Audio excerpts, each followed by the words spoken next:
Hey, everybody. We're back here for another episode of Big Talk about small business.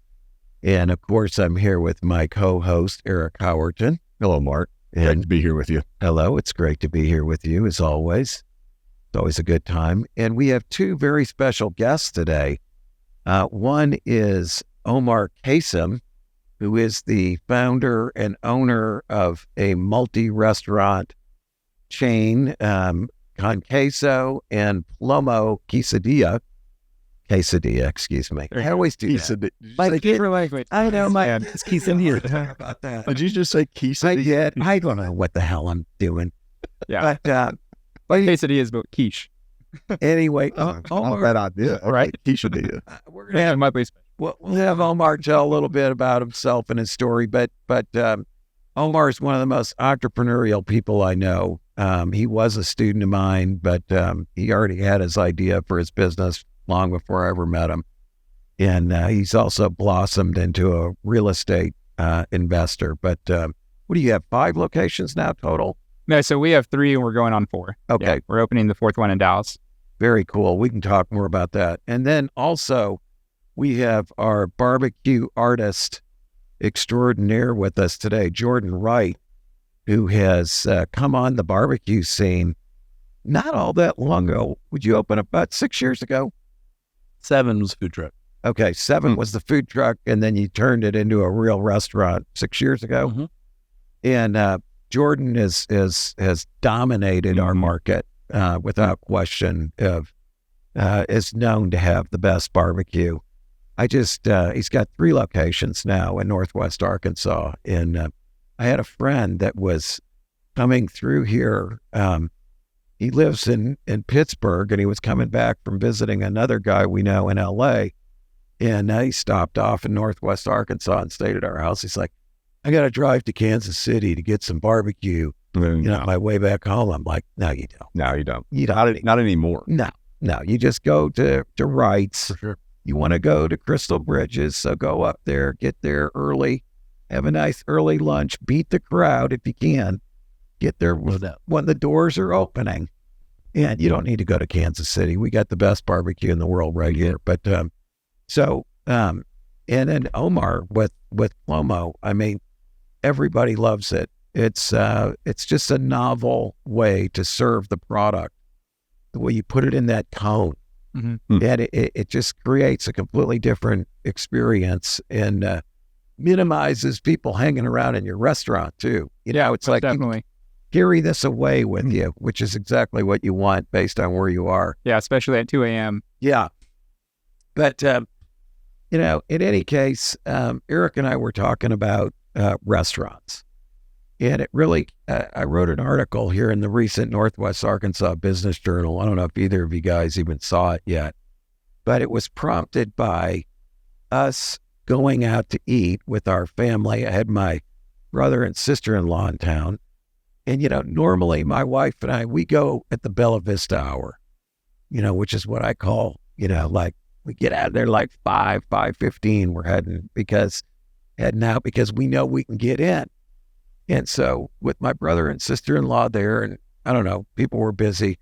We left the house at like 6:30. And wow, what a different experience we had. And this was during the week. We went to 4 places before we found somewhere we could eat because everybody had 45-minute waits. And, it's just sort of, and then we went to a Mexican restaurant that the parking lot was empty. And went in and just got seated and ate right away. But it just sort of brought up, in my mind, this idea that the restaurant business is sort of bifurcated. There's people who are really, really successful. And then there's a lot of people who are just barely getting by. And I put you two guys in the category of really, really successful because you know what you're doing. And so I think it's good to talk about that because we need to help some of these other people who clearly don't get it. Tell us a little bit about your story, Jordan. I know you were working in corporate America before you got into this. How did you do it, and what's your secret? I mean, To answer your first question about how do we help people, people have to want to help themselves that are business owners. I mean, they've got to be able to want to see their weaknesses and want to be able to improve. I mean, there's a lot of gaps in our market specifically, and I'd say most markets have gaps. You go to, your major markets, your Chicago's, New York's, LA, Vegas, DFW.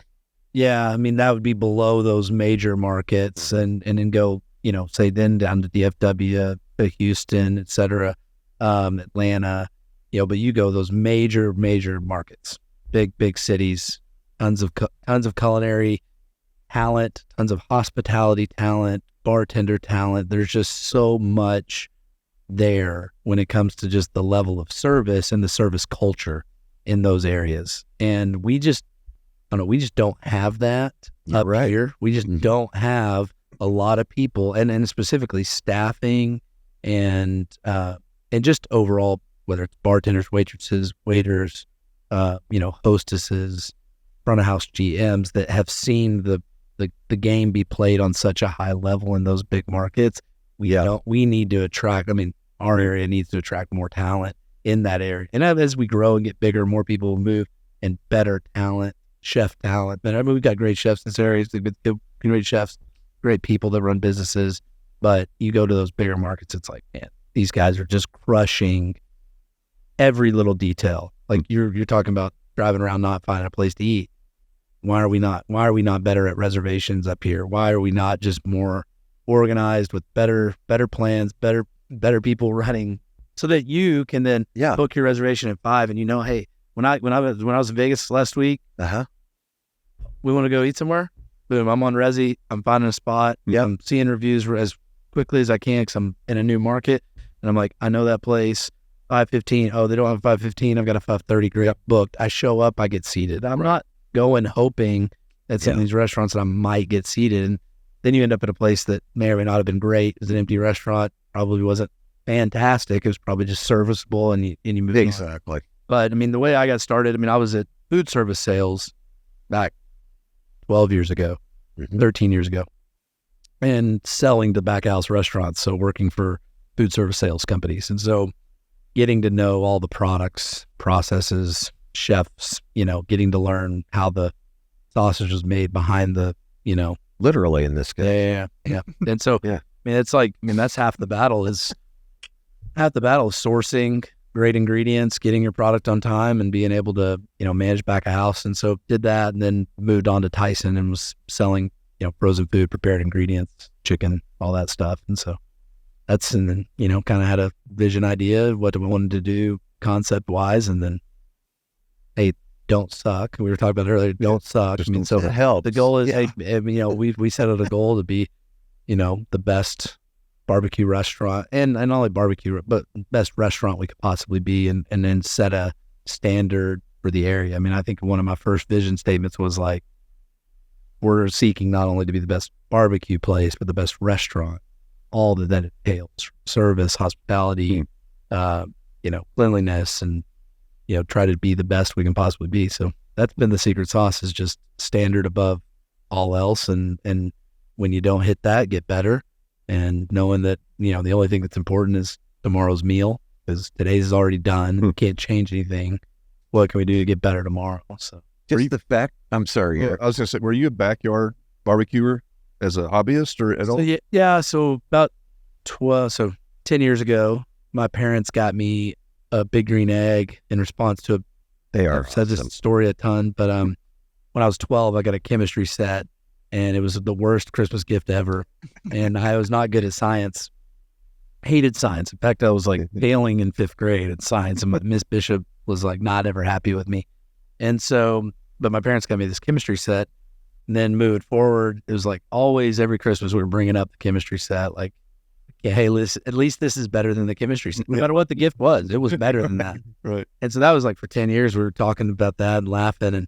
And then around 2011, 2012, my parents got all my siblings gifts, and it was like, we were young married. I was young married with my wife, Amber, and we just had our first kid, and, parents were still buying, a lot of gifts. I feel like at the time, now that I'm thinking through it, it's like, why were we getting so many gifts as adults? There's blessings. but my sister's getting gifts. They're all awesome. My wife's getting new luggage. I got like a wallet and a belt. I was like, I'm good. I don't need anything. Why'd I come to Christmas this year? Like, I got nothing. And then they walk me out. They're like, hey, Jordan, your gift's in the garage. So we walk out and it's like a $1,200 grill. It was like, unbelievable. My dad was like, don't ever bring up the chemistry set again. Yeah. And so I was like, okay, deal. And then I started just kind of cooking at that point, just hanging out, and then started cooking for birthday parties. It was more affordable to smoke it myself. And then people started asking me to, cater a wedding here and there and cater a church event. And so did all that and just kind of got into cooking. And then once you start cooking for more people, you're like, oh, hey, I can cook for 200 people. It's quite a bit of money. Yeah. Let's figure out. And then I had a crazy idea one day to buy a catering food trailer, just a smoker.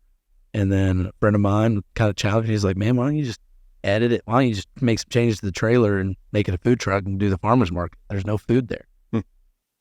So I emailed them. I emailed the farmer's market people and then took them some breakfast. They were like, well, we're concerned you can't do breakfast. And so I took them some breakfast tacos and breakfast burritos and breakfast bowls and was like, what do you think? And so they let me in 2016, started the trailer. So that's kind of how It's been an amazing success story. spun up. Yeah. I got a chemistry set when I was a kid, and it had benzene, in it, which is a known cancer-causing chemical. And I remember like starting fires and mixing stuff that was like burning holes through our floors and everything. But anyway, kids Those are the days. Yeah, they don't get to play with cancer-causing chemicals chemistry sets anymore. No. Everybody's getting at. But I want to get to Omar here. But what one last thing I think was interesting in what you said, Jordan, is that you had a vision for what you were trying to accomplish, and that was clearly articulated. And I think a lot of people start businesses like yours. They don't have a vision. Mm-hmm. Yeah. Yeah, I don't think you're wrong. I think some people might be talented in a certain area, and they may be good at certain things. I think in order to be a great leader, a great restaurateur, a great business owner, whatever it may be you're doing, obviously it's important to know where you're trying, at least to have an attempt to know where you're trying to get. Yeah. That vision will change and it will grow. I mean, my initial vision was to be lunch only and be sold out. Well, then you start hiring team members and taking care of guests, and when the guest experience becomes, say, your highest priority in that vision, then it's like, okay, maybe I don't need to be closed at 2. I have now team members that want to live a great life and make that money. I have customers and guests that want to come in and eat at different hours. We're not Texas, so how I had to change my business model just to take care of more people, take care of my people, take care of our guests. I mean, that and changes as it goes, but yeah, you're right. Without a foundational, like, hey, we this is who we want to be, it's really tough to, find direction. Well, Mark, it's something like we talked about before. I mean, honestly, what Jordan is, and Omar is too, is actually a business person. Right. You're not just, good at making food and barbecue, right, and making food. Right. Like when you start talking about that, you're caring about your employees, and then you're caring about your customers, then you're caring about team members and guests. Sorry. Team members. Yeah, excuse me. Team members and guests, right? Yeah. But I mean, it's and I like but the way you that's even that. Another statement about the way you're thinking, because you're you have called them that, right, and categorized that because you care more for that. You want to make sure that it means something more. We work to together, you and to them. Sure. Yeah, all part, right? But I mean, I think that's one thing that folks miss a lot in entrepreneurship. Yeah, is that they're just thinking one thing, but really as a business, it's an organism, right? And it's got to grow. You got to cultivate it, and that's what you've been doing. That's pretty cool.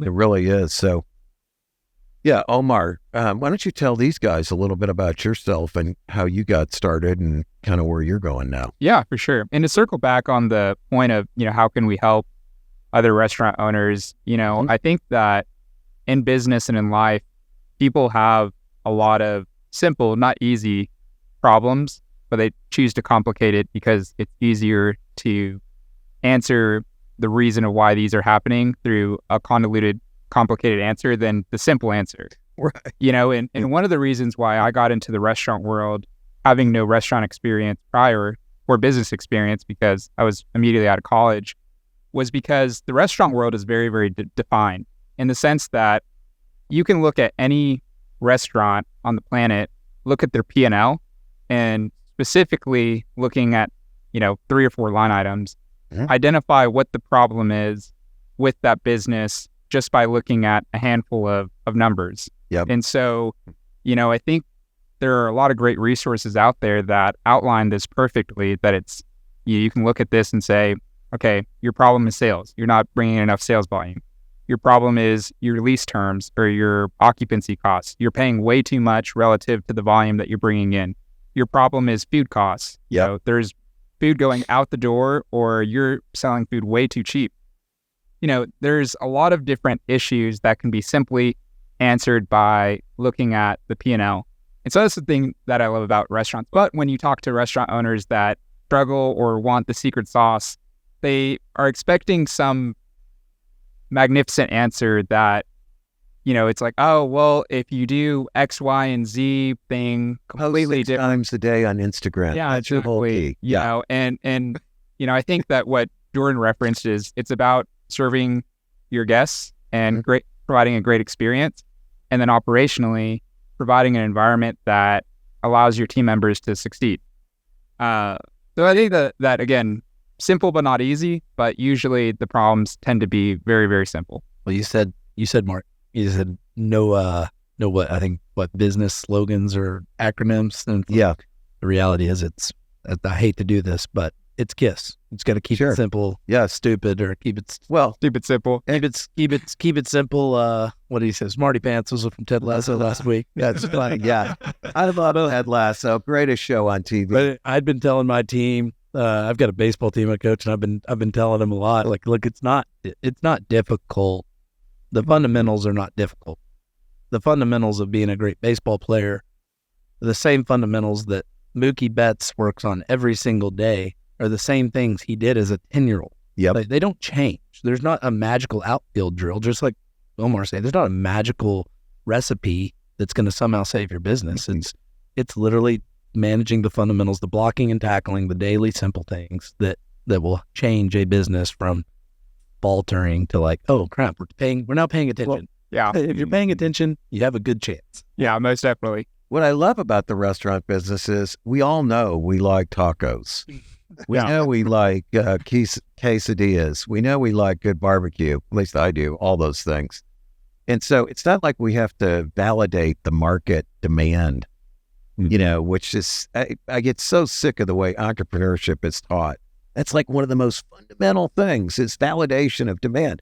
It's like, look, we had other barbecue restaurants in this area. We had other taco places or whatever in this area. And yet you guys come on the scene and suddenly you do well. You know, I mean, and the other thing is, you mentioned keep it simple.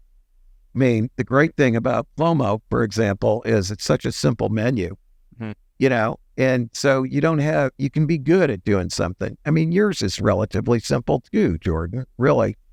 And so being just good at something, you go in these Chinese restaurants and there's a table of contents. Yeah. It's like, holy shit, how could anybody do all this stuff well? I mean, you're going to be getting something that's not fresh. You're going to be getting something from somebody that doesn't know how to prepare it. It's inevitable. Yeah. Yeah, for sure. And I think that one of the other things that I love about the restaurant world is that it's not zero sum.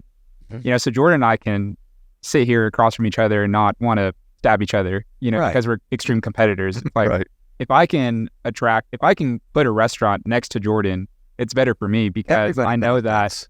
that his customers are eventually going to become my customers and vice versa. Yes, So, but to answer your original question of how I got started, please. I originally came to the University of Arkansas solely because it was a top 25 business college. I originally was going to go to the University of Texas, had dreams and aspirations to do that, got accepted, cried whenever I got accepted, and just really decided against it because when I got my acceptance letter to the University of Arkansas, they were allowing me to be in the Honors College. They were giving me a full ride. They were doing all these things for me. And the University of Texas, you couldn't even become a business major. I remember trying to go into and log into the business college, and I could only do undeclared. And I asked them, hey, I think something's wrong. I want to be a business major.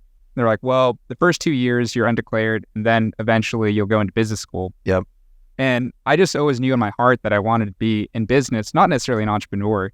But I remember seeing that and being like, man, what if 2 years comes and I don't get into the business college? This is what I want to do. And they're like, well, you can always try the following year. And here I was talking with some of the people that I now work with, being a professor at the honors college or in the business school, that, they were so helpful. And so something about that, and then again, of course, the top 25 business college made me really want to pursue Northwest Arkansas. I knew nothing about this area, but whenever I decided to come over here, I just said, I'm going to go ahead and make this the best opportunity as possible. I forewent my dream of going and starting my life in Austin, so I'm going to make sure that it counts and make a big splash here in Northwest Arkansas.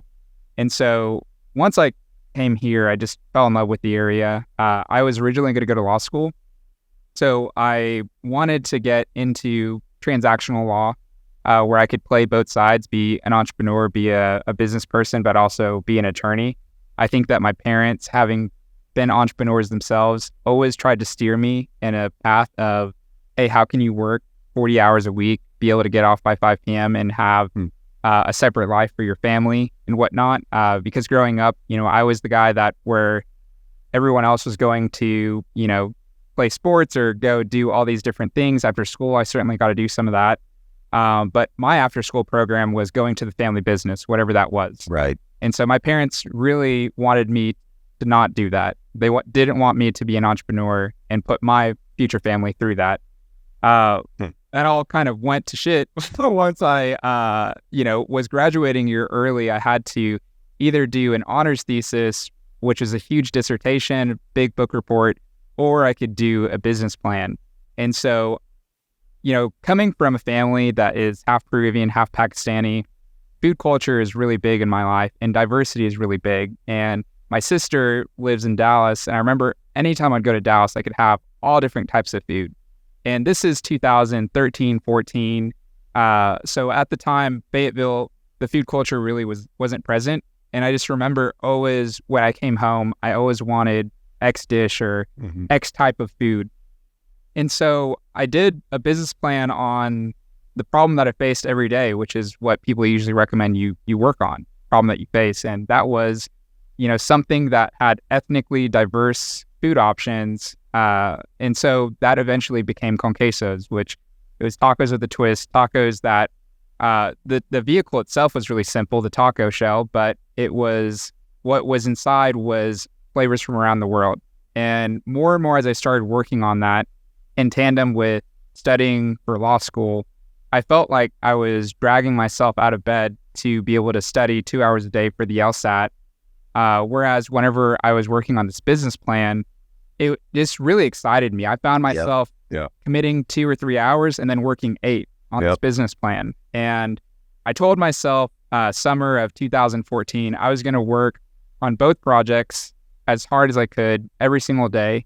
And by the end of that summer, whatever fulfilled me, what made me more excited about life was going to be the thing that I decided to work on. And so by the end of it, of course, the restaurant started really exciting me.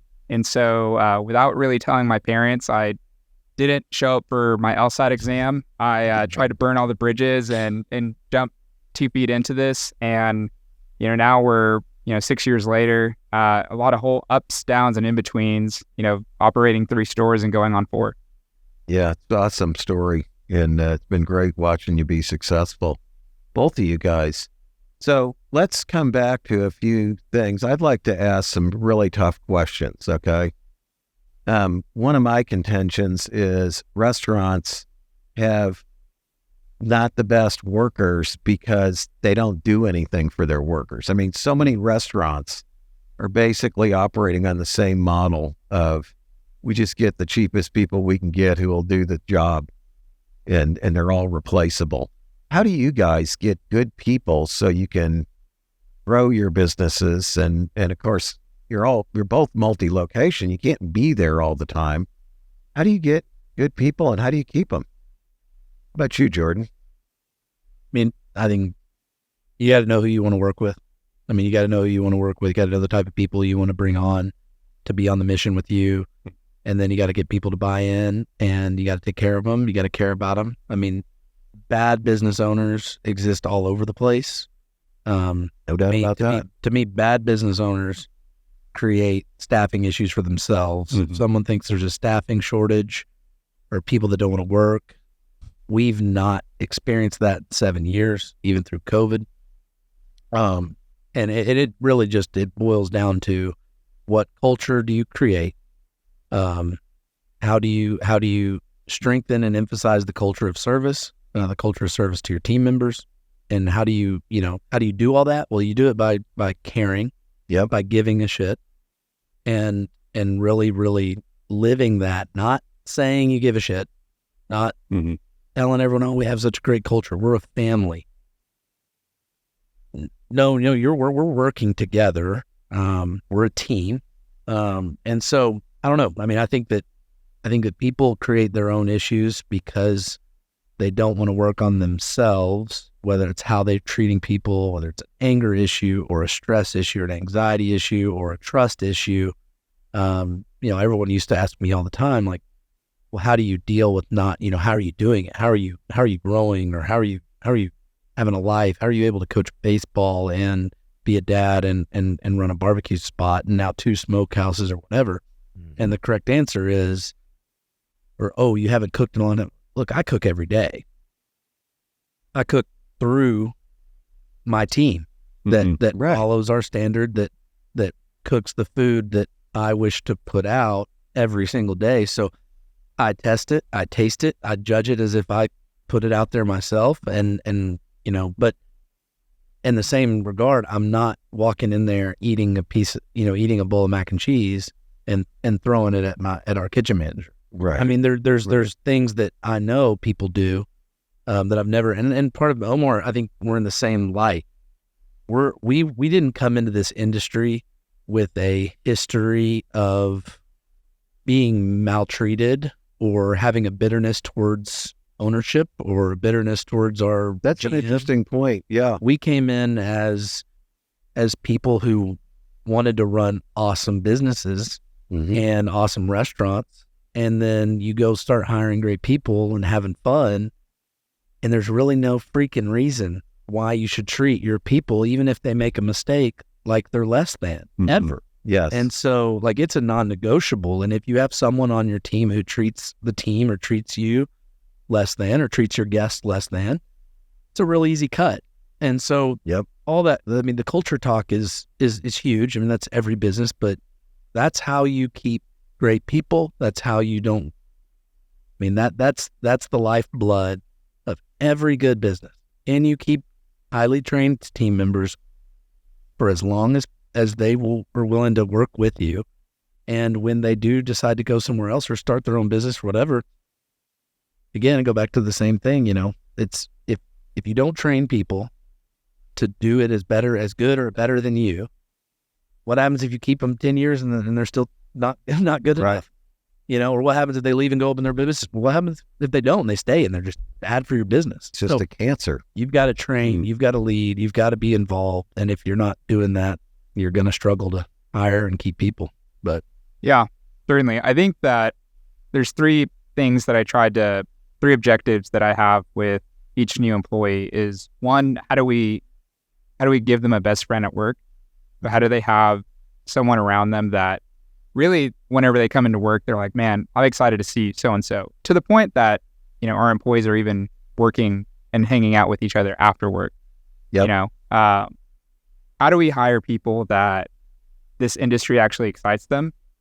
So there's a lot of joy that comes from the hospitality realm. And you really have to be a person that gets excited that when you put out a product, when you put out a dish, that when the customer comes back and they say, this was an amazing experience. Oh man, we love coming here. That lights something up in you, And so I think that it's important that the people that you bring on, that part of the business really excites, that they really feel, really genuine whenever they get that feedback.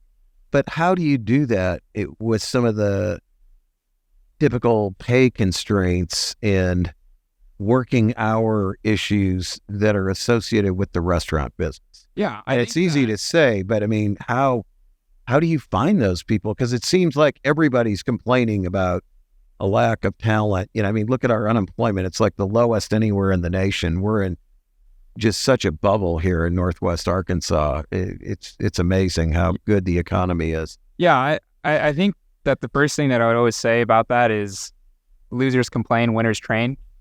So the people that usually complain about that are people that don't really have the infrastructure or the culture set up to maintain great talent. And maybe in some cases, they're expecting people to come ready to serve in the sense that they're already trained, they're developed, they know how to do the job effectively, which some of our best managers, some of our best team members have been people that haven't been in the restaurant world, that have no prior experience, that have really just been, all the other fundamentals were right about them. They got excited about hospitality. They worked hard. They were honest, genuine people. And they understood the assignment when we would present to them, hey, this is, what your job is. This is why it's important. And then really buying into that. And so, the thing that I've learned over the years, having trying to do it umpteenth different ways, because like Jordan said, I didn't come in with this experience that it's like, oh, this is how things are. I was trying to figure out, how do we do things our way, and how does that turn into the correct way? Is that compensation actually isn't the most important thing to most team members. We've done it where we've been like, whoever we hire, wherever they come from, we're going to pay $2 or $3 an hour more, just because if they come from McAllister's, they come from Slim Chicken, some establishment that we know that their training and their development process is good. That it's like, okay, we're just going to try to capture these people. Mm-hmm. And what we always found is that those people usually came and went. The people that thought that compensation was the most important thing to them rarely bought into, the passion and the culture aspect of it. Yeah. And so what we've found is that really, if you provide a great work environment, people, there's a certain floor. I'm not saying that you can pay, team members anything, but there's a certain point where they're like, you know what, this compensation is sufficient for me, but what's more important to me is the work environment. And we've really, going back to my points, we've really learned that if we can have each team member really have a best friend at work where they enjoy coming to work every single day, if we can provide them an environment, they're learning something. So, with our many college students, they've never cooked in their life. The ability to learn how to grill a piece of chicken is something that's a lifelong skill that actually is exciting. And what's even more exciting to me is when they... creative endeavor. Yeah. Well, what's exciting to me is whenever they come and tell me like, hey, I made, my girlfriend, or I made my friends, some shrimp Alfredo the other day. It's like, wow, that's cool. It like food's, becoming exciting to you. Those two factors, along with, again, hospitality being exciting to them, that it's like when you put out a product and someone says you make a good product, that they get excited about that. Now, the how we really make that happen is by creating a great product. So Wright's barbecue, second to none. That's a great product. I don't think you have the Wright's culture without having really, really good food. Plomo quesadillas. People all the time come and tell us that this is the best quesadilla that I've ever had. They ask us about franchising. They ask us all this. And that, when you're sitting there, fundamental, isn't it? Yeah. Well, and when you're sitting there as a team member and you're working and you hear that every single day, mm-hmm. It makes you feel good about where you're working. It makes you feel great about what you're contributing to. And for our managers, we have like 3 or 4 managers that are under 23, 24 years old, that those guys are looking at me like, man, this is somewhere that I can actually work long-term and make a career out of this. So they're no longer thinking this is an in-between job. That's my college job. Eventually people, through like feedback saying, this is an amazing place. You guys should open more. You should open more. Your management starts to believe like, you know what? They can open more. I can be a part of this too. Yeah, that's not no lie spotted there. I mean, I think the pay culture, for a lot of places does have to improve. I mean, I think there is a limit to what restaurants and what, say, customers or guests are willing to pay. Yes. There's a definite friction point. Mm-hmm. You've seen it with McDonald's going to a completely automated service model in one of their locations. I mean, there is a level of where it's food costs so much to just produce great quality food, and then it does cost a lot for us to hire great people, pay them well, above minimum wage, then getting tips, feeling good about the revenue they're bringing in for their own families, taking care of, we take care of 50% of employee benefits. We have unlimited paid vacation. Mm-hmm. So it's like for our managers, that's huge. They can take off. For our team, they've got 2 weeks paid vacation. Mm-hmm. And you earn that. You earn that off. The reality is people need time off. Yeah. And most restaurants will sacrifice people and just go hire again, right? Because somebody needs to take care of their mom for a few days. Yeah, that's crazy. Somebody needs somebody sick for 2 days. Sorry, you didn't pick up your shift. We've had issues. We're moving on. And whereas our management team is built to go take that load off of that person. So, hey, when that manager's sick, guess what? Our team knows that we've got their back. And if I need to go work an overnight shift at a Wright's, like, I'm going to be there. Right. I'll go work 2 weeks in a row. It doesn't matter what the issue is. You just have to be able to take care of people and know that you're out there for them and not against them. I think that some of the restaurant entrepreneurs they don't consider enough. They may have a great product, but unlike maybe what you guys have done, where they don't consider enough that the restaurant business is definitely a service business, right? Right. Yeah. And in order for a customer or a you call it, Jordan, your guests to invest in your business or in your product over and over again and come back, they have to have good service, and that's done by good people, right? Your good team. And I think that maybe I was a quick question on how do you identify a good team member? Like, I mean, we've talked about how important that is, but like, is it in the interview process? Like, I mean, is it intuition? I mean, what is it? Is there questions? It's a lot of intuition. Yeah. I mean, it's a lot of, I don't know, you probably agree too. I mean, it's like you can look at a resume all you want, but until you sit and cross someone and find out their values, what makes them tick, what makes them laugh. Mm-hmm. That's one of my favorite interview questions is what makes you laugh? What do you find funny? What do you do for hobbies? What do you enjoy? Mm-hmm. If somebody's got no life to live, like that there's nothing that really, like if you ask me what makes me laugh, I'll say Step Brothers, like 100% every single day. Yeah, I'm Arrested Development all day long. I'm Curb Your Enthusiasm. I'm like all these things. So it's like, but like you can tell me, like if you ask me what makes me laugh, a lot of things. I find humor is very important in life. But if you ask me about hobbies, like play golf, coach my kids, I love sports. Like I love movies. I love great TV shows. Like there's things that make you who you are. Omar has things. You guys all have things that make you who you are as a person. So if someone's like, nothing really, I just don't really like much things. I do, I go to my house. I'm not going to hire you. Like, but if you have a great personality, like that'll show in an interview. I mean, the resume is the bullshit that gets you the meeting. Right. You have to win the meeting to get the job. Well, your business is a personality and identity of itself, right? Sure. So it's a life force. I mean, in all honesty, yeah. That's why guests are investing in it. And if you're interviewing somebody, they don't have a life force to contribute to it, and it doesn't match that, then kind of doesn't make sense. Well, yeah, certainly. Yeah, I think for me, I mean, I keep interviews relatively short, and the things that I look for is, one, are you smiling? Because if you're not smiling, it's, good point. You should be excited for the opportunity. Sure. You should be excited to meet someone new, and just, I can't think of a time that I met someone new that when they said, "Hey, my name is so and so," that I just frowned at them and like, "Hi, I'm Omar."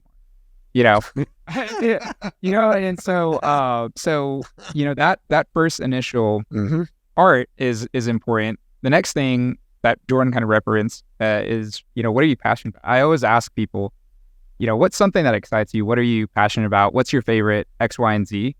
And if your favorite thing can't get you talking about it. You know, if I asked Dwight about, it's like, what's your favorite car and why? We wouldn't have enough time to be able to record this podcast because he's really enthusiastic about, you know, right now the motorcycle is Janice. And so that's something that, you know, before we even did this, you know, he was talking to me. Mm-hmm. So that's really, really important, is like, what are you passionate about? And then I always just like to ask them, what do you know about the restaurant? Not restaurants in general. What do you know about our restaurant? Is there a reason why you want it? Like, why are you here? Mm-hmm. And there's sometimes where people are honest with me. They say, I've never been in here before. I just thought it Indeed. It seems kind of cool. But, you know, looking around, like, yeah, this is exciting. Like, it seems like there's a lot of happy people. There's, you know, whatever. You know, then there's other people that they can tell me everything there is from my life from 2012 to present, you know, that they're like, oh, I remember you graduated from the business college, you started this business, like you had this situation happen, you managed to bounce back, now you're doing this, and that's really fulfilling. So I like to try to see what people... Your ego is that... well, in a sense that, like, kidding. Yeah, there's a reason why... that it's more so, and it can just be about the restaurant in general. It's more so why? What's your alternative reason of why are you here? Are you here strictly for a paycheck, or because you got fired from somewhere else that you just need something? Are you here because you're just trying to file for unemployment and you have to meet a certain amount of interviews? I'm sure that's a reality for both of you guys. You have people like that. But then there's a lot of people that it's, again, like, they're like, I have the Escobar quesadilla and I freaking love that thing. It's like, okay, great. If you love our food, we can teach you the rest. Yes. And so that's something that those three questions are usually what I ask. I'd like to take it a new direction for a minute. Again, as an observer of small business and critic of everything in life in general, which is probably why I'm on wife number 3, in part at least.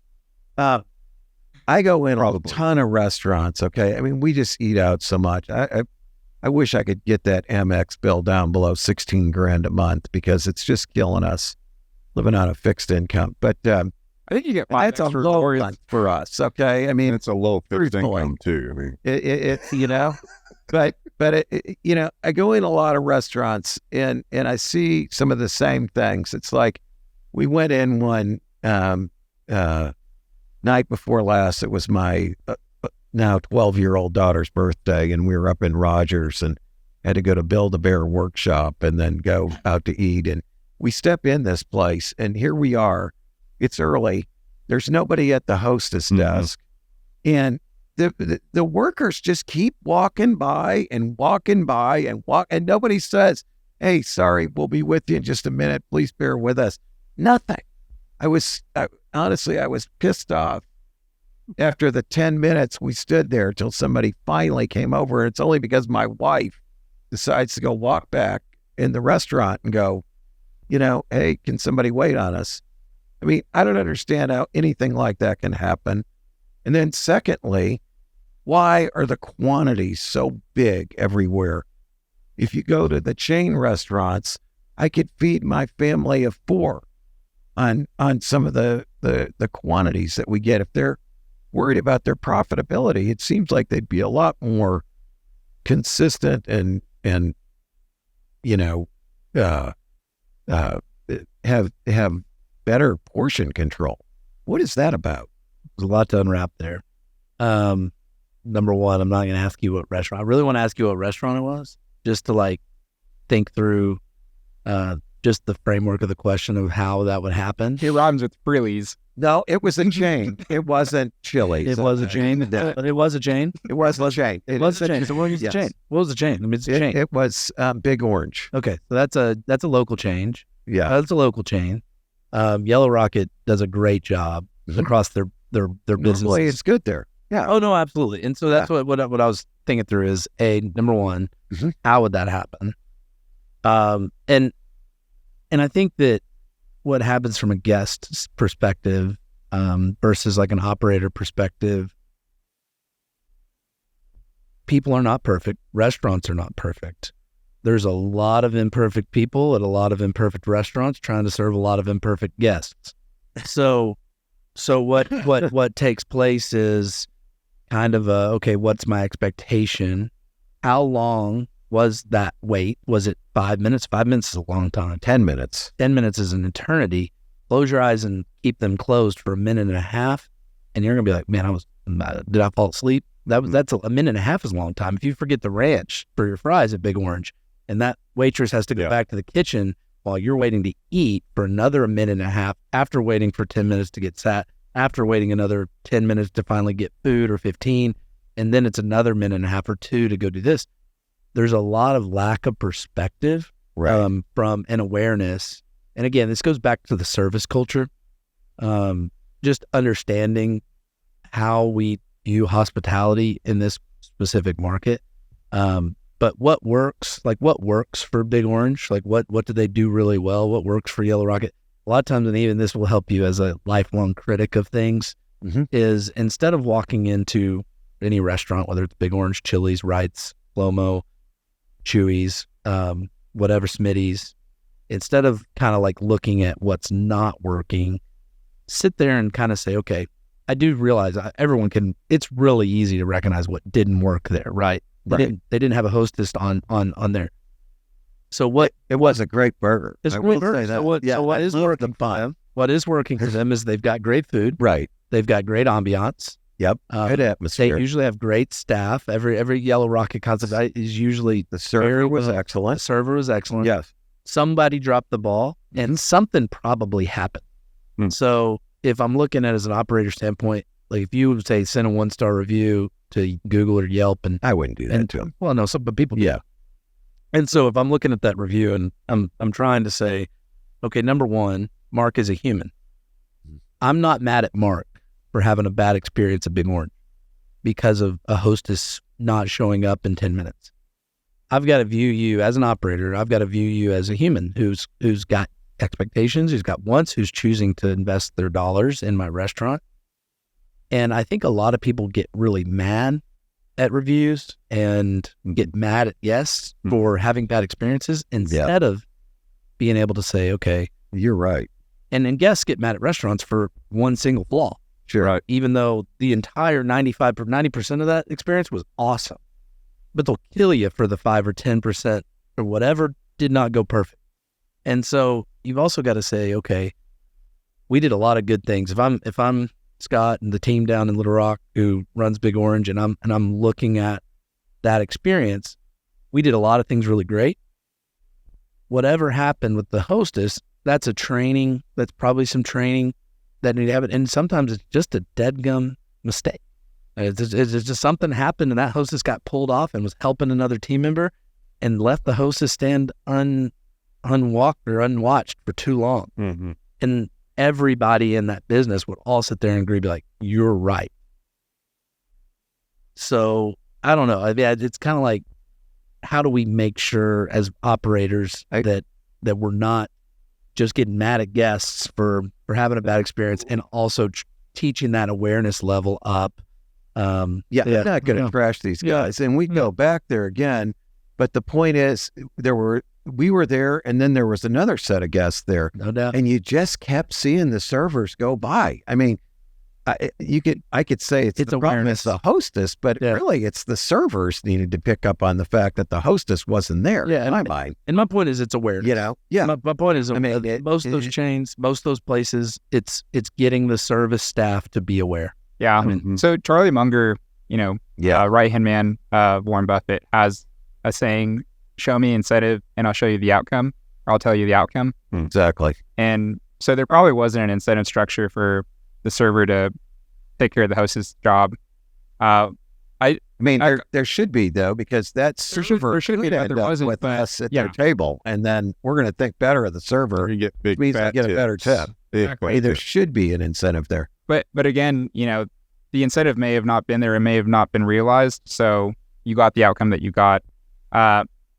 The answer to a couple of your questions about why are portions so big, but maybe the wait time was different.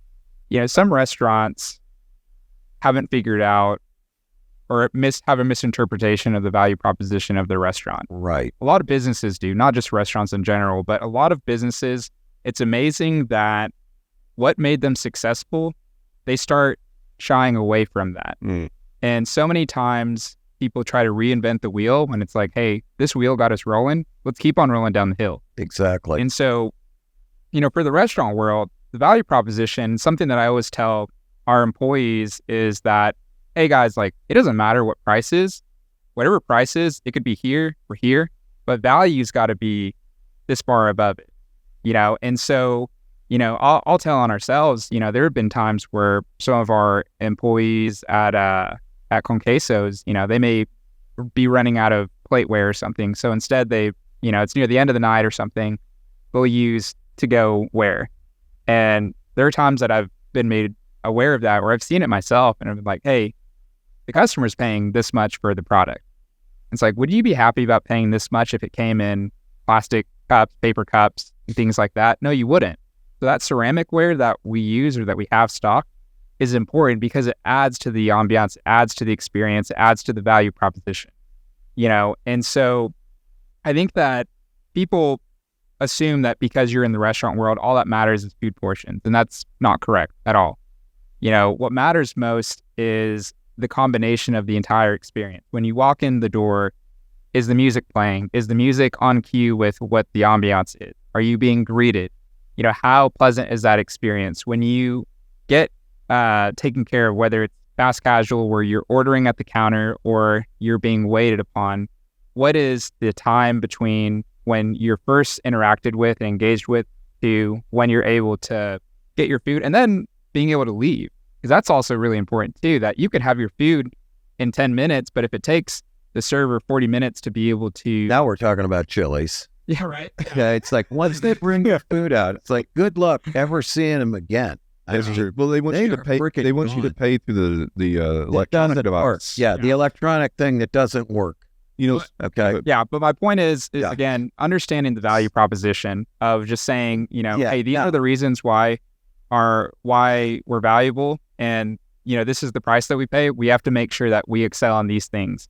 Now, I've always found that unpleasant experiences, those 1-star reviews, are opportunities for us to really become better and really introspect and say, this situation happened. More than likely, it probably has happened a handful of other times. So what can we do to fix the situation? And we've turned customers that have had a really, really unpleasant experience into lifelong customers because not of what happened, because you can't change today, you can only change tomorrow, or you can only affect change for tomorrow. I think that when people complain, they typically want a handful of things to happen. One is they want to be acknowledged. Mm-hmm. They want to say, whatever I'm feeling, I hear you, or I'm being heard. 2, they want an outline of what went wrong, so that way they have an understanding that you understand where something went wrong. So, and then 3rd is they want someone to do something about it. They want some sort of a change that says, hey, I totally understand why you're upset. Mm-hmm. You waited in line for, 10 minutes. No one greeted you. That was your expectation, and we fell short of that. We should have done this. And then as a result of us not doing this, we want to make it right with you because you're important. So this is what we're going to do for you. Right. And so, I always tell our team members that, I've got secret shoppers all around Northwest Arkansas. And sometimes that's people like yourselves that are my friends that are going to be intellectually honest and will reach out to me and be like, hey, Omar, I came by your restaurant, subpar, not a great experience. This is what happened. This person did X, Y, and Z, need to fix it.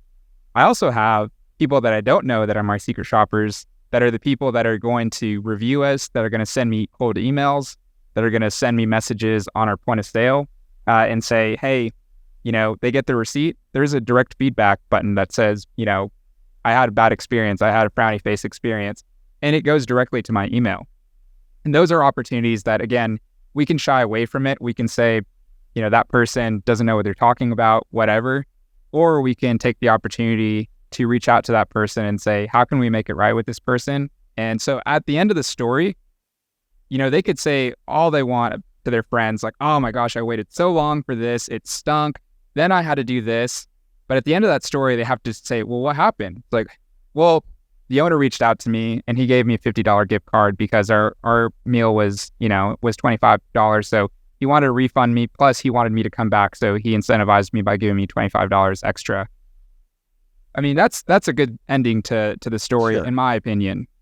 I got a question for you. Yeah. What would have been better? Would have been better to have someone greet you, tell you that you had a 20-minute wait, and then go on? Would that have solved it for you? Well, I mean, I'm just curious if, and this not, they're just thinking through the this situation. restaurant was largely empty. I mean, this was. Well, you gotta get past the fact that it's empty. You gotta say, what would it have been better? Would it have been better to have been greeted early? It would have been better just for somebody just to say hello, yeah, just to exactly. recognize you. Then I know that they know that I'm there. Because Okay, that would have solved everything. the big key here is you felt like you didn't matter to the restaurant. No, that's right. And if any of us go look back at our worst experience in a restaurant, whether it's as a guest or as a team member, my worst experience as an operator is when a guest says that they didn't feel like we cared about them. Yeah. Like you Sure. just No, you're right. disregarded me. Yeah. So Right. when you feel irrelevant, Right. and honestly, that's probably most people's worst experiences in life. Is when you feel No, you're right. disregarded You're or absolutely irrelevant. right. Yeah. And so our goal, a guy named Michael Tibbs from Invictus Hospitality, I picked this up from him in Vegas at the Bar and Restaurant Expo last week. He said, the biggest thing you can communicate to your team and to anybody in any business, this applies. Take that feeling like Mark had. If I'm training that staff, I'm talking to my staff and I'm saying, okay, let's put ourselves in Mark's shoes. Mm-hmm. Let's visualize the worst I've felt as a guest walking into a restaurant and not being greeted, not being informed of the wait, seeing empty tables and no one recognizing me. Let's put ourselves in those shoes, and then tomorrow or this next shift, let's go make every customer and every guest that walks through these doors feel the opposite. Right. Yeah. Very simple. It's not difficult. No. It's just Yeah. how do be I make conscious my of that. guests feel cherished Sure. and honored and glad that they're there and eager to serve them? If they would have been eager to serve Mark, there's no issue. Well, there's Problem solved. your team is full of people, right? And people have some of them that are going to be really great at keeping that top of mind every single day and every single shift. But in most cases, like folks, I mean, like to be reinvigorated and motivated and have that perspective. It's a daily task. Yeah. And it's on your managers, your shift leads, your GMs. It's on them daily to have those shift conversations and pre-shift, talk about what's important, talk about what's going on, talk about the plan on how we execute guest satisfaction and all that goes into that. It's a daily battle. It's not something. So if you were to go It's not anywhere, like you fix it once and it's done. Right. yeah, because anybody can have a bad day, and anybody on your team can walk into the store and say, and half of it, I'll say this too about staffs and restaurant team members. It's really easy. This is why I said the thing about the review. And if I was analyzing the review and how I have to view you as a guest and not just, and as a guest, as a human, as a person, there's a lot of, and Omar, I bet you probably feel the same way. Working in the stores and getting the stories of the bad guest experience that your staff had to deal with. There's some horrible And so ones. there's some really tough things. I'm sure. But in the same regard, how many times you hear in the back of your restaurants and it's like, oh, this guest, gosh, these customers, man, there's just every time they're coming in, there's just something, blah, blah, blah. And this negative conversation about your guest. You can't have that. It's really easy to be like, oh, yeah, customer. Oh. Sure. And you're like, no, stop that. We're going to not talk like that about our guests. Right. These guests are coming in and blessing you and blessing us with their time, their energy, their effort, their money. And they're putting that in. You can't view them as this, as a toxic problem that like and complaining. It's like really easy for team members like this to would be fall into that. a great business if we just didn't have customers. For sure. We would just love to sit up here and do nothing. But it becomes like in any business, that becomes like a cancer. That's your poison in your culture. Well, That if it dominates, then bad news. One thing I know about both of these guys is they're highly engaged. Okay. Right. They don't shut down. They're both super responsive if you ever try to communicate with them. And I really value that. What do you think about these restaurant owners who think they can run their business from afar and just not be involved with it? I mean, do you ever see that be successful? Got to have a lot of money and be willing to pay someone that will do all that work for you. Care. Yeah. But you got to have a lot of money. I mean, you got to be willing to pay someone to where they feel like they're an entrepreneur, and also have an incentive structure in place where that person can succeed. But oftentimes it doesn't work. I mean, everyone wants to be the bar owner, but not necessarily do the work, you know? Mm-hmm. Yeah. I mean, it's all relative to the people and to the business. I've seen it be very successful. There's a lot of great restaurants that you don't know who the again, picking up this thing, you don't know who the wizard is behind the curtains, and yet the restaurant runs great. Houston's was one of those chains that I love. Amazing. Well, and Houston's is so good. You know, it's to Omar's point, it's training, it's compensation, it's having, I mean, Chick-fil-A's one. You don't know, the owner operator in each Chick-fil-A location, they work in partnership with the corporate office. It's a corporate owned real estate location. It's a corporate owned store. It's not a franchise. It's all company owned, but the Cathys are in Atlanta and Jim Bryant's here in Rogers doing an unbelievable job. Yeah. Why is Chick-fil-A we can talk about that. Able to do that and able to go get great people? Number one, they have a very specific type of person they're trying to hire that's a leader, former military, whatever it may be, just a great leader of people. And then they go take that person, throw them into the store, high amount of training, high amount of buy-in from that leader, and then they run great companies. Then they give them a real opportunity. They give them a real opportunity to make real money. Right. So it is possible, but not a lot of people.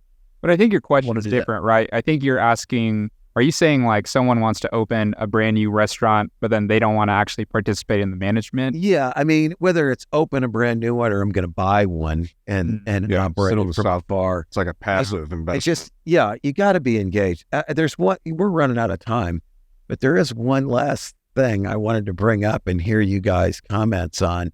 Again, those who aren't in Northwest Arkansas would not be aware of Herman's in Fayetteville. But to me, I've always looked at that as, holy cow, how do you have a restaurant? And again, I like Herman's. Okay, I'm not being critical of it, all right? But the prices are super high. They don't spend any real money on their facility. They've got the craziest menu I've ever seen. You go in, it's supposed to be a nice restaurant. They serve you crackers in cellophane packages and salsa. You get your food. The salad has never been run through a strainer, okay? Every bowl of salad's got about a half a cup of water in it. And, you get your food, the last time I went in, I was served by a guy that had jeans on. It looked like he just cut his grass. I was blown away with a farmer's hat. And yet it's a friggin' institution. You go there, it's packed every single night and their prices are high.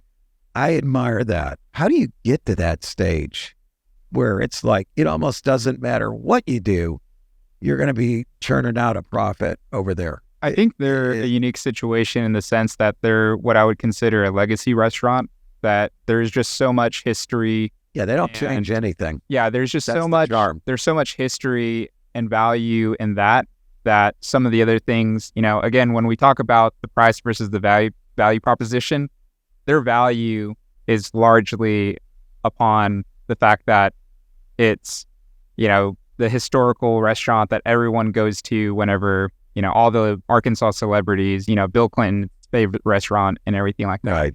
There's a lot of value proposition there that makes a lot of sense. I don't think that Jordan and I could get away with some of the things that some of those legacy restaurants could or do because we haven't established that. That's not part of our value proposition. Our value proposition is a different mix. I mean, I agree to disagree. No, well, I agree. You may get there.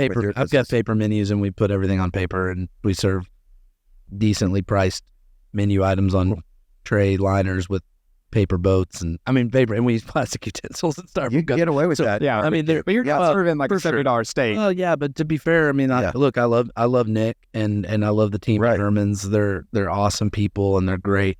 And I think to your point, well, number one, people that have gone there forever love getting the crackers and salsa. It's an amenity that's fun, and just like they don't have dessert, they have the sucker, and that's what they do. And it's awesome, yeah. Yeah. And then the steaks, look, freaking beef is expensive. So, if you want a good steak, you need to pay for it. And, who cares what somebody, if somebody's not in a, nice suit or whatever, like say Ruth's Chris serving you food. Right. Some of it, yeah, you're right. Legacy restaurant. But it's more how do they get away with doing that? It's still charging. Things are expensive. People still come. I think it's my model of success. I love how they can do that. They can pack them in every single day. They change nothing. Yeah. And kind of like what we talked about with Ferrari. Yeah. It's like even Ferrari makes better products every year. They do make them by hand and it's not an efficient process or whatever. Yeah. But I think there's like a nostalgia to it. There's just like this classical, something about, there's other restaurants like that. Like I think of Hugo's is kind of the same scenario. True. It's like the strategy of changing nothing is what is driving. And I personally don't admire changing nothing. So right, how they can get away with it. I admire. Not. And I would say this: most of those places, if you think they're not changing nothing, you're probably wrong. They are. They've changed their prices. The price has gone up. Yeah, they've changed the way they've probably done a lot of things. You just may not pick up on everything they've tried to change, but I know Nick and I know the people at Hugo's. They want to produce great food and they want to put out the best product they can possibly put out. Mm-hmm. And Nick does not leave. I know that Nick is doing the best job he can possibly do to produce food that his customers want and will keep coming back to. So none of the places that have been around forever, even bad chains that you may not like their food, there's still Applebee's. There's still groups at Applebee's that give a shit. They are. There's still have that bad, Bill. There's still groups that even in that corporation and that office that are working to improve products, processes, training, trying to make their business work. And to me, I don't know what makes me impressed at restaurants and other, business venues as well. It's like, you have to have a commitment to excellence. If you don't, it's going to be really hard to win. A customer back over and over again looks at Chili's. We said Chili's a bunch. Hey, look, I freaking love Chili's. I would go to Chili's in any town. Cake, buddy. I'm not a big dessert guy with Chili's, but their chicken crispers are great and they've changed them. But their sliders, their queso, it's the same queso I loved as a kid. Yeah. I love Chili's. I always went there as a kid and I would go there today. If someone said, hey, let's hit up a Chili's, I'm there. It's one of the best, and that's why they're so successful. That's why Olive Garden's successful. That's why Red Lobster's successful. Like you may not everyone may love it, but look, there's a lot of people that love like chain restaurants. Chain restaurants are not the enemy. I think there's a common misconception. We were talking earlier about, or Omar said, it's like we're not looking at each other trying to stab each other or whatever, but it's like I view Omar and I view everyone, even barbecue restaurants, as my peer, not my enemy. Mm-hmm. We're in it together. We're all doing the same job. Being a restaurant operator is an island. It's no one is on Omar's island with him. He's running his business. Mm-hmm. There's not like another Omar. You don't have a partner that's equal, and even if you did, like, you'd still feel like you're on an island with your 50%. Because that guy is also got his share and feels like he's on his island because you've got a partnership. So you've got to be able to build better relationships with operators and restaurant operators, and people have to really want to come together. The reason those big markets, this is probably the biggest question I have, is why Northwest Arkansas has yet to kind of really blow up with a lot of great concepts that grow up. Mm-hmm. We're so fragmented, and you got one guy doing, this and that, and maybe it's like, I don't know, in the Northwest, in the North, East and Chicago, you get people come together, they build these hospitality groups, and then they just freaking kick ass. Yeah. That's when you get blessed with like a Chewy's or a whatever may then grow from Austin or Texas or wherever it may be. All of a sudden you're like, oh, we get one of those. Well, the reason they're good is because they've got great restaurant people training in a really high level. And then, oh, hey, all of a sudden now more people are blessed with the ability to go to a Chili's or a Plomo's in Dallas because Omar's taking a risk and he's going to go open one. And now people get to go enjoy his food somewhere else. If he would have stayed in one spot, okay, yeah, great. But he wants his food to be more accessible. So being able to execute at a high level, gain more accessibility for guests, and I don't know. Do you guys think a restaurant's got to be differentiated to succeed? I mean, again, we can talk about Mexican restaurants around here. We got probably 40 of them at least. Do you have to be differentiated to succeed, or can you just do the same thing as somebody else, but maybe just hear a little more or have a little bit better training or care less and pay people? I mean, like I'd also be successful. You can also be successful running one guy taco shop and your definition of success could be different than the guy on, downtown Springdale running a taqueria's version of success. Like that guy has a different. Well, standard. Sure. Yeah, I think that it all comes back down to what is your value proposition. An example that I think that we could take out of Northwest Arkansas, New Orleans, Cafe Du Monde. All they do are those, what are they called? The puff, you know what I'm talking about? Beignets. Yeah. And it's like, all they do is those beignets. They've been doing them for umpteenth years. Yeah. In the coffee. And there's nothing really proprietary about it, but there's historical significance to it that when you go to New Orleans, that's one of the landmark staples that you have to go to. You have to go to Mike's Pastry Shop in North End of Boston. Yeah, exactly. You know, when you're at an airport, the value proposition is that there's only 3 restaurants to go to, and I can get you in and out the fastest to make sure that you don't miss your flight. When you look at a nice steakhouse or a nice restaurant, when you're looking at the reason why I'm willing to pay $250 at Nick and Sam's versus, maybe $100 at Vetro here is that in Dallas, it's like, there's that added value of going and eating at Nick and Sam's. And so I think it really just depends on what the value proposition is. There's something to be said about the business of hospitality that nothing in itself is completely proprietary. Anything can be copied and replicated. And so a lot of it comes down to execution. How do you execute your processes in a really great manner? How do you do the branding and marketing and execute that really properly and do it really well? And then how do you just take care of your customer? One thing I'm sitting here and think about, a lot of that, it even kind of relates to the Herman's question too, is guests come in, they have an incredible experience. They'll always go back and they tell their friends and family. And then those people come in, have the same thing and just kind of multiplies and repeats. Talk about Applebee's or Chili's, right? If there was only one Chili's or one Applebee's in the entire world, it would have the same exact scenario because it has this very unique, and everybody has really liked it, but they franchised. They just replicate that model. Now it's not like a Herman's, right? There's many of them to go to, but they have absolutely created people. And on Jordan's point, a lot of people like it, and so that word of mouth goes around, and then people go in and experience the same thing.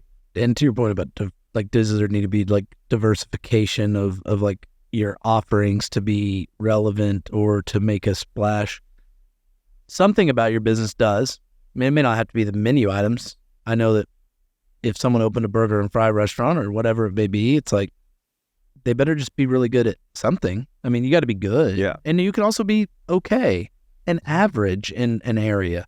But if you're consistent, the 3 things you cannot lack in are quality, consistency, and cleanliness. Yeah. And so if you can do those things, and then service, there's other thing. McDonald's big things are quality, service, and cleanliness. There's a lot of really subpar restaurants. There's a lot of really great restaurants. people are existing. They're making living. They may have to make a living a little bit differently or squeeze margin here or there based on their success level of how popular they are. But, the reality is, if you want to open a business, and this is probably the case in most businesses, if you want to open a business and you have a plan, you go do it. There's t-shirt companies that just launched last year. Guess what? They're making money. Yep. There's large t-shirt companies everywhere. Mm-hmm. There's branding people that are opening right now. There's people that are becoming graphic designers. There's video game people that are creating video games that are first-person shooter video games or large multiplayer maps, and that's already been done. But they're going to be new because there's new people that are growing into these positions. I don't know. I think the biggest thing for restaurants has to be, like that person that wants to run that restaurant. If they're the shadow person who wants to live in wherever and run a few places, they're going to sacrifice something. Mm-hmm. Can they make it work? Maybe. Hopefully for them and their business, they don't go bankrupt, but, again, it's all, can it work? Yes. Can the concept that's the same work? Yes. I mean, people open the same business all the time. I mean, McDonald's opens next to Burger King. Burger King opens next to Wendy's. Like, you go down to MLK and there's so many chicken places. You got tacos, chicken, Cane's, Zaxby's, McDonald's, Burger King, Sonic. It's like, no one really cares. It's all about options, and there's plenty of diners. The biggest thing is there's plenty of diners that will go to Plomo, go to Wright, go to Risky, go to Herman. People just want to eat, and they don't want to eat the same thing all the time. True. And so they want a rhythm and a schedule and stuff that's near their house, and that's how people make choices. So, guys, I'm going to ask one question that I've kind of been wanting to ask for a few days, actually getting ready for this. It won't take long to answer, so don't worry, Mark. I know you're giving me that we're almost out of time look. The podcast people probably all turned it off an hour ago. Yeah, and the ones that are sticking around are actually the ones we really want to. No doubt, yeah. These are the value listeners. Right. They've got a lot of value. So, you were talking about change earlier. We're living in very rapidly changing times with technology that has absolutely affected the restaurant industry, right? With the Uber Eats and DoorDash, et cetera. And I mean, expect more to come because it's not going to slow down. It's going to be something new all the time. How do you guys deal with that? And how do new tech comes out, whether it's a social media platform or whatever it might be, right? There's always something that's coming out. Mm-hmm. TikTok, just in the last couple of years, right, is another one. So how do y'all decipher that? How do you respond to it? How do you get involved in it quickly? I mean, then how do you exit out of what doesn't work?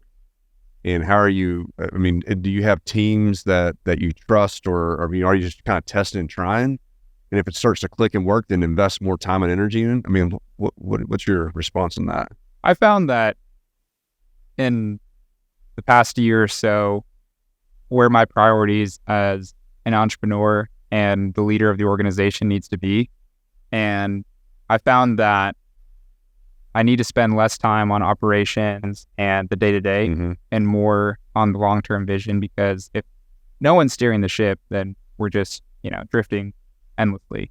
And so when there's new pieces of technology, in this, recent case, ChatGPT and AI, I really try to spend long periods of time where I just really dive into it. Bill Gates has this reading week where every year he goes to this ranch and just reads on a particular subject that he just finds really, really important. And so for myself, I tried to emulate that, where when I started seeing everything about AI, I thought to myself, how can I, even as a restaurant, is this applicable to our business? Yes, no, maybe. I need to figure that out for myself. So I blocked my calendar off for about 2-3 days and literally just dove into it, played around with it, scheduled all kinds of meetings and demos. And there were really short meetings where there were some that were 3 or 4 minutes, you guys can't do anything for us. Sorry. We have no use for this. And then there were some that were 60 minutes that I was thinking, okay, gotta see if the value versus the cost is going to be there. So I've taken it upon myself to answer those questions, because again, I think me as the head of the company, I need to be a leading expert in some of those to some degree relative to the rest of our team members, so that way I can make the best decision, because the person with the most information can make the best. So you take that onus as like your responsibility. That's like, and it's a priority for you too. Sounds like. Yeah, most definitely. Cool. Yeah, I mean, technology's changing constantly, and there's going to be new at every turn. I mean, we've just recently adapted the delivery item or options with DoorDash and that stuff, and my biggest qualm with that realm is are we delivering our level of hospitality to the doorstep, right? Despite who's delivering it. And the biggest thing I tell my team all the time is take great care of the delivery drivers. We're obviously the customers getting the food, but let's make those delivery drivers love coming to Wright's and love getting the food from Wright's. Great. And that way they're also they're an extension of our brand now. Right. So if we're very kind and courteous to them, we help their job go better, then they're encouraged to receive an order from Wright's, to take great care of it, take great care of our customers. That's a really good point. You've got to really, the biggest thing, and I know we talked about no religion, but the biggest thing you can do in the restaurant business and any business is treat others better than yourself. So Sure. the golden rule, it's Easter weekend. I get it's no religion. No, But the reality is the golden rule works. The reality No is, question about it. Jesus said the two most important commands are love God and love others. And what does that mean to really love other people? It means to sacrifice and serve others above yourself. And if you can put other people's needs above your own, you're Godspeed for the rest of your life. Things will go your way. And you really just do have to believe that. You have to believe that others are more important than yourself. And not that you don't take care of yourself, but that if you're feeding yourself, and Omar, I know, does a good job of this, and I know Mark, in your career and life, and I don't know you very well, but the reality, very successful. but in your success, that you have to feed yourself as a leader. Yeah. If you're not feeding yourself, whether it's content, leadership development, Right. if you're not whole spiritually, physically, mentally, Absolutely. then you can't give to others. Very You true. can't give what you don't have. So if you don't walk into your restaurant with a high level of energy, your team's you're not going to leave that restaurant still maintaining a high level of energy. Mm-hmm. And so you've got to give what you want people to give. And so as a leader, that's my number one mission is how can I energize and bring life to people that work with us so that we can go deliver an unbelievable experience to our guests. Now, the fact that you're extending that to the delivery driver, man, you're embracing them as part of the team. I mean, Absolutely. It has to keep going. Yeah, there was a conversation I had with one of our managers the other day about, kind of letting loose and things like that. And I was telling her, I was like, you'll never find me at our bar, drinking or doing, acting a fool in one of our restaurants and whatnot. It was like, and she was like, wow, you're human. Like, she's like, I would think that that's kind of fun. And I'm like, no, you don't understand. Like, I'm in copious amounts of debt. And she was like, oh my gosh, like, you got to pay bills. I'm like, no, like, I'm in debt to you. I'm in debt to like our other team members. I'm in debt to my family. Like, whenever I went on this journey, like, you have to understand a lot of your success is predicated on my success. If I don't output, if I don't build the next restaurant, if I don't build what I want to build, like, you go no further in life down this path. You'll have to take an alternate path.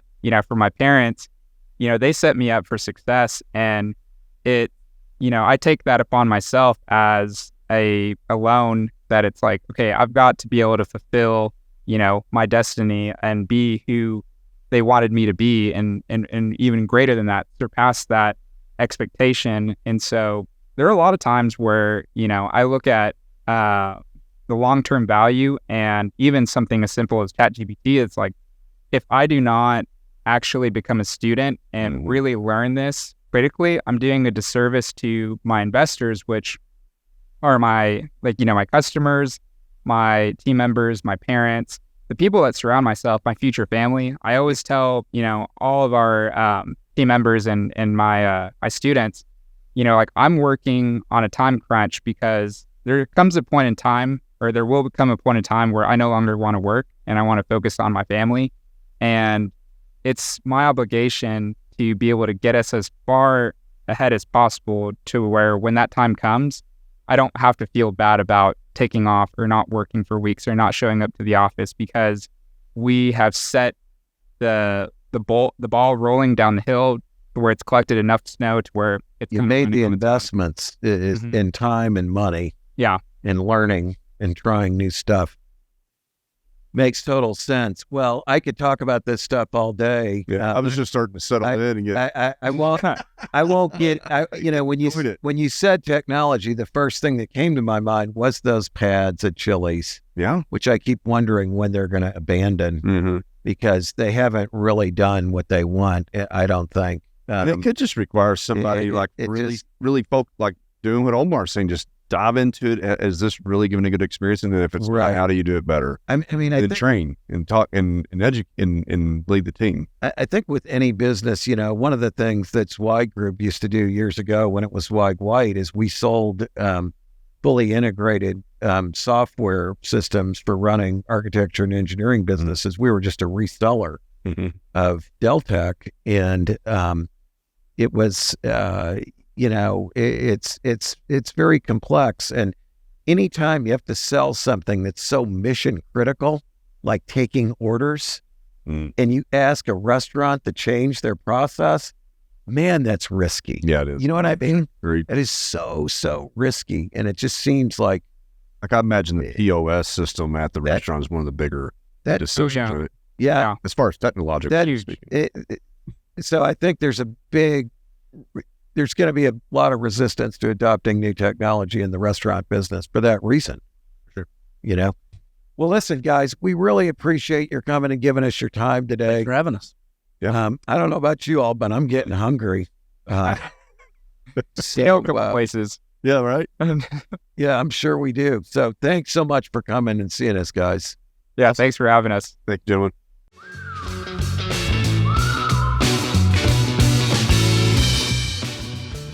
Thanks for tuning into this episode of Big Talk About Small Business. If you have any questions or ideas for upcoming shows, be sure to head over to our website, www.bigtalkaboutsmallbusiness.com, and click on the Ask the Host button for the chance to have your questions answered on the show. Stay connected with us on LinkedIn at Big Talk About Small Business. And be sure to head over to our website to read articles, browse episodes, and ask questions about upcoming shows.